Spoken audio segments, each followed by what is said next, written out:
Attorney says Officer Kenny was justified when he fired the fatal shots, and that decision has sparked protests. Today, about 30 demonstrators were arrested during a march that shut down an entire city block. NBC 26's Billy Wagner is in Madison and says despite the high emotions, today's rally remained peaceful.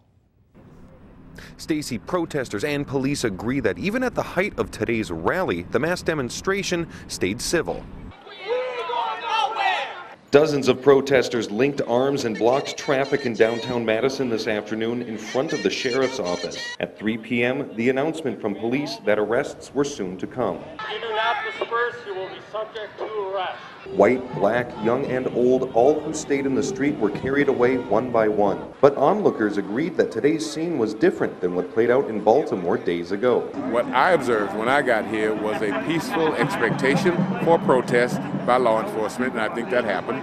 I think the protesters made in their mind that they wanted to exercise the highest of highs in terms of civil disobedience, and that occurred. Dane County NAACP President Greg Jones called the arrests people-focused. Those who needed to be lifted and moved, it would seem to me, have been done gingerly. Despite today's rally and clear calls for social justice, Jones says Madison has an effective police-community relationship, but he expects demonstrators to continue with what he calls an awakening for systemic change. If not Matt Kenny, no arrests means we want an immediate end to state violence against black people who are incarcerated at a much higher rate than white people in this county. A message hundreds are ready to bring to the streets of Madison.